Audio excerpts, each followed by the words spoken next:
Hello, everyone. My name is Jonathan Gaines. I'm an instructor too in the Mechanical Engineering Department here at USF, Tampa campus. And I am presenting a tool, strategy, and workaround that I employed during the summer 2020 semester while I was adapting my courses to be online. So, the first thing I want to talk to you guys about is a tool, and the tool is called Campuswire. And so one of the things that is lacking, as you guys all know, during a online course is interaction between instructor student and student to student or peer to peer interactions. And so CampusWire is a solution that kind of it blends together some common things that you might see on platforms such as Top Hat or Slack or Discord, and it puts all these kinds of things in one place, and it was created with an academic focus in mind. So unlike Slack was not built around an academic kind of application. CampusWire is, and so it has, I think, some useful things in place, all in the same platform. So we have first a general class feeds, and that's what you guys see on the screen, where students can post questions and kind of categorize them based on what area that where they're seeking help, and then I can answer, and my TA can answer. But anytime I endorse a answer, so as you see here, my endorsed answer goes to the top of the list. And like kind of like a Reddit platform, students also can endorse each other's answers, and it keeps track of like their own endorsements.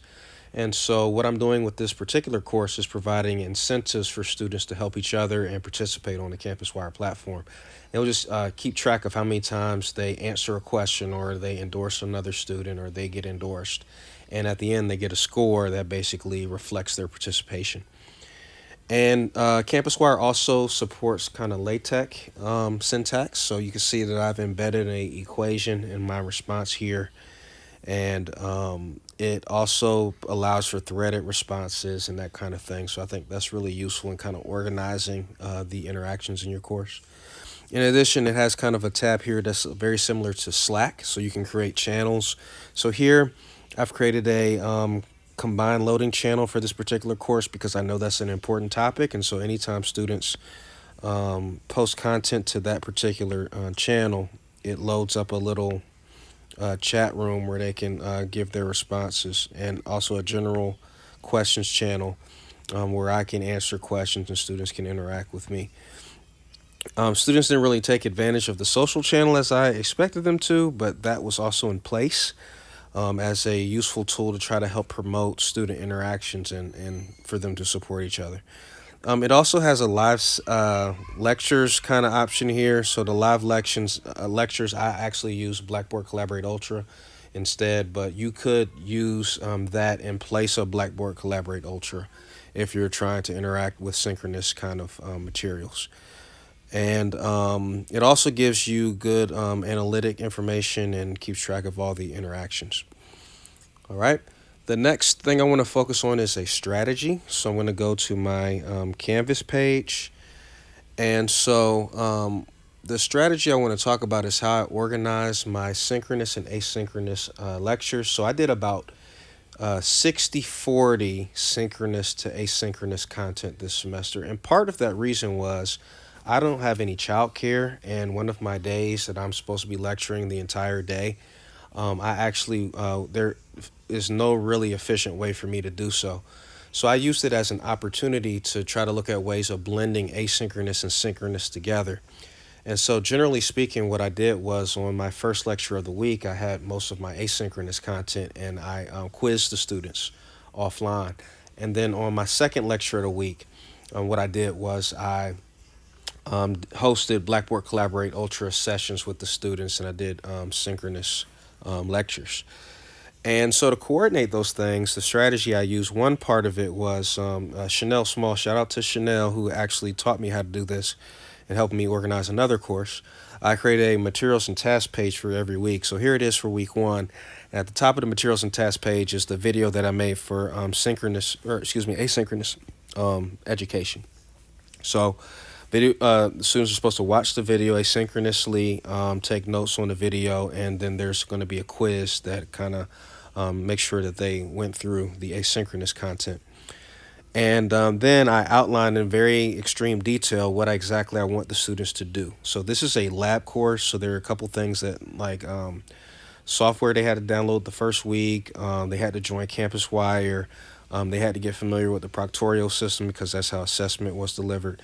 So all that stuff, anything I want them to actually do, every week I outline it in extreme details and materials and tasks. And then what they see on their module on Canvas is links to all the assignments they're supposed to complete, and then they have materials and tasks where they see their asynchronous content and they see what the tasks are they're supposed to do. In addition, as part of this strategy, if I go to modules here, I created a tab that's called Overview of Topics and Course Technology. Since I was using multiple tools, I knew it was important for me to let the students know exactly what I wanted, what technology they were supposed to use at what time. So I color coded it. Anything on this that is on Blackboard Collaborate Ultra is color coded in purple. Anything that is asynchronous content like videos posted or quiz posted is here in red. And anything that I'm doing exclusively on Campuswire, on the Campuswire platform. So periodically I was hosting office hours on Campuswire, and that way I was interacting through the chat interface, answering questions on homework or answering kind of interacting with the students in that way. And then I almost was always monitoring Campuswire outside of this schedule. So everything that they're supposed to do is outlined on the schedule and color coded, so they knew exactly when they were supposed to hop on Blackboard Collaborate Ultra and exactly when they were supposed to be accessing all the information asynchronously. All right, the last thing I want to share with you guys is a workaround. Okay, so for this particular class, I'm going to actually go back here to my video for week 1. It's a lab course, and one of the biggest challenges I had during the summer was how do you do a lab course online? And so our workaround for that was we actually mailed our students hardware, and they were able to keep that hardware because we were very concerned with the liability and also the health risk associated with students having to send hardware back to us.